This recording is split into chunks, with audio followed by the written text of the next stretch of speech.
Hello my precious family, welcome to my paradise. I hope आप लोग अपने घरों में होली के त्यौहार में बहुत व्यस्त होंगे और दही, गुजिया और पापड़ सब खा के मस्त होंगे।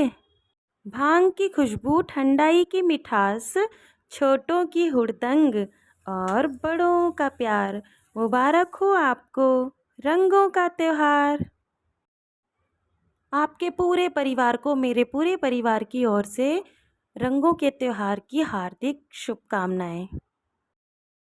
तो जी, होली के दिन की ये पूरा शुरुआत है। मैंने सारा पूजा का खाना ये बनाया है, जितना भी अभी तक आपने देखा है। तो पहले मेरी सास पूजा कर लेती हैं। होली के दिन हमारी नॉर्मल कढ़ी चावल और मूंग की दाल और उसके उड़द के दाल के बड़े और बिना प्याज की पकौड़ियाँ, बिना छौंके बघारे कढ़ी, सिंपल तरीके से पूजा होती है पहले सुबह सुबह होलिका दहन की अगले दिन।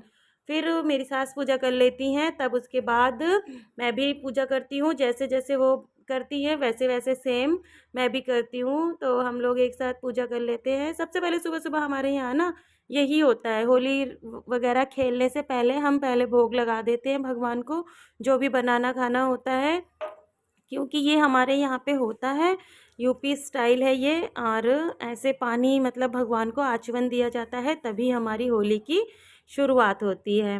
तो फिर हम लोग बाद में होली खेलने लगे थे, एक दूसरे को रंग लगा के।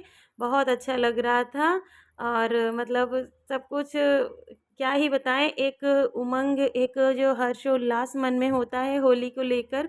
अभी तो बहुत मतलब साधारण तरीके से होली खेलो तो वही अच्छा लगता है, लेकिन वो पानी वाली होली और ये जो मतलब ज़्यादा वो हो जाता है ना, तो इसमें मुझे बहुत ज़्यादा मतलब नहीं अच्छा लगता है। क्योंकि कि मतलब कहीं कुछ टूट रहा है गले वले का, कान का, तो मुझे इस तरह की भागम भाग वाली होली कम ही पसंद है। तो फिर यहाँ पर हम सब ने होली खेल लिया था। होली खेलने के बाद नहा वहा कर हम सब दोपहर भर पूरा सो गए थे।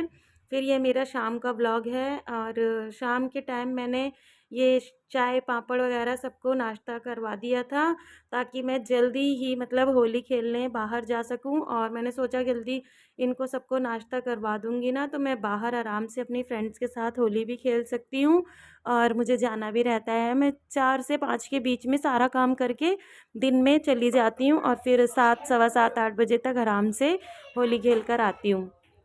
और फिर इसी तरह मैंने देखिए ये सारे जो मैंने घर में पापड़ बनाए थे ना, वो चावल की कचरी और आलू के पापड़ मेरे पिछले वीडियो में भी हैं, आप लोग देख सकते हैं जाकर। और मैंने यही मतलब धीरे धीरे सारे पापड़ को तल के सबको यही नाश्ते में दिया था। सुबह भी तले थे और मैं सारा इकट्ठा तल के वो पन्नी में बांध के वो वाला सिस्टम नहीं करती हूँ। मैं नॉर्मली जब जिसको खाना होता है, अगर खाना बनाने के पहले ही मैं सबको थोड़ा थोड़ा पापड़ छान कर दे देती हूँ, ताकि मतलब अच्छा भी लगता है। और वैसे मुझे ना तल के रखने वाला बिल्कुल पसंद नहीं है।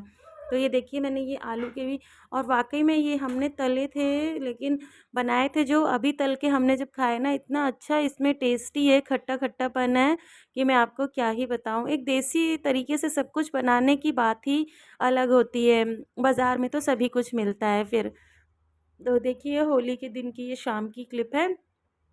और फिर देखिए मैंने इसमें धीरे धीरे सारे पापड़ वगैरह छान लिए थे और मैंने चाय भी बना ली थी।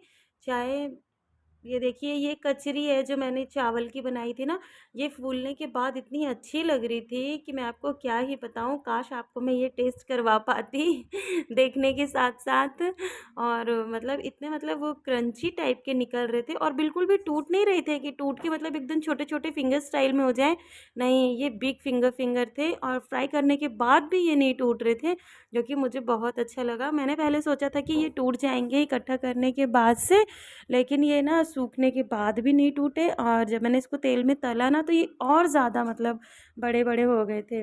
तो बच्चे भी होली खेल के मतलब थक गए थे बहुत ज़्यादा और बार बार अपने कपड़े गीले कर रहे थे, कभी कुछ बहुत ज़्यादा थक गए थे, सुबह से खा पी के अपना सो गए थे। फिर मैंने सोचा चलो ठीक है, थोड़ा सा मैं इनको नाश्ता वगैरह दे दूँगी ना, तो मैं आराम से होली खेलने जा सकती हूँ। फिर और फिर एक मेरी फ्रेंड भी आई हुई थी होली खेलने के लिए।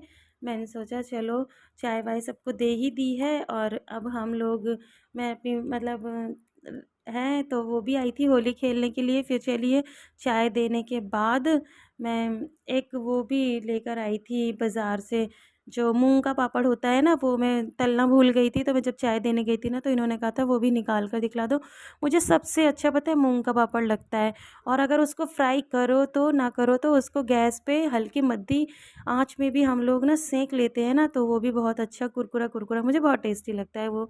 और ये कुछ बाज़ार के पापड़ थे जो बोल रहे थे कि चलो वो भी मतलब तल दो थोड़ा थोड़ा। मैंने सोचा ठीक है, तो फिर मैंने ये भी तल दिया था। इनका तो अलग ही स्वाद है, बाज़ार की चीज़ है तो स्वाद तो होगा ही। इसीलिए फिर इसी मैंने सारे पापड़ ऐसे ही, अब यही एक दो दिन है जो पापड़ तल जाते हैं और टेस्टी लगते हैं। फिर इसके अलावा अगर हम कैस कभी भी मतलब किसी भी रीज़न से पापड़ वापड़ तलते हैं ना, तो उसमें वो स्वाद वो चीज़ नहीं रह जाती है इन 2 दिन के अलावा। फिर अभी के दिन जितना मर्ज़ी उतना खा लो तो अच्छा भी लगता है। फिर ये देखिए मैंने एक ये मूंग का पापड़ भी निकाल लिया था, और तेल इतना गर्म था इसलिए मैंने गैस बंद कर दिया था, और बंद गैस में भी ये तल गया था, क्योंकि इसको एकदम एक ही आँच चाहिए, बस इधर से डिप करो इधर से साइड से खींच लो तभी, नहीं तो ये रेड रेड हो जाता है ना, तो फिर ज़्यादा अच्छा नहीं लगता है। ये देखिए मैंने एक ये टोकरा भर के छान लिया है, हम लोग इसमें ही छान के रखते हैं। फिर मैंने यहाँ पे ना सिंपल अरहर की दाल चावल बनाए थे, क्योंकि सुबह सबने बहुत ज़्यादा हौच पौच खा रखा था, इसीलिए मैंने शाम के लिए ना सिंपल ही दाल चावल बनाया था और प्याज मिर्च से तड़का लगा दिया था। इसमें मैंने पहले से ही दाल में टमाटर डाल दिया था, इसको दाल को बॉईल करते समय ही। तो मैंने सोचा था कि ईज़िली तड़का लग जाएगा, वरना इसके लिए भी एक बर्तन निकलेगा। तो मैं सोचती हूँ कि आराम से मतलब काम हो जाए। फिर ये देखिए मैंने यहाँ पे प्याज भी एक मीडियम साइज़ की कट कर ली थी, और मुझे जाना भी था इसलिए मैंने ज़्यादा झाम नहीं रखा, मैं सही बताऊँ तो, टमाटर वगैरह के तड़के का। तो सिंपल सा मैंने पलटा भी नहीं किसी चीज़ में, बस इसमें ही नॉर्मल से तड़का लगा के डाल दिया था। और फिर इतने मेरी मतलब एक सामने है वो भी आ गई थी होली खेलने के लिए, तो मैंने फिर और जल्दी जल्दी काम को करना स्टार्ट किया, ताकि मैं पहले यहीं से खेल के होली फिर चली जाऊंगी। अगर आप मेरे चैनल पर पहली बार आए हैं तो लाइक एंड सब्सक्राइब करना बिल्कुल भी मत भूलिएगा, और बेल आइकन को तो ज़रूर से ज़रूर क्लिक कर दीजिएगा। और आप सभी को होली की ढेरों शुभकामनाएं। देखिए इतनी मस्ती से हम लोगों ने होली खेली, इनको ऑफिस जाना था तब भी हम लोगों ने पूरा इनको कलर कर दिया था, और डांट रहे थे, कह रहे हमें ऑफिस जाना है ऑफिस। तब भी मतलब हम लोगों ने बहुत इन्जॉय किया। आप लोगों ने अपने घर में होली कैसे इन्जॉय करी है, आप लोग मुझे कमेंट बॉक्स में मैसेज कर दीजिएगा। हम लोग पैर छूते हैं होली खेलने के बाद, अपने से छोटों के और अपने से बड़ों के भी। Thank you, bye bye.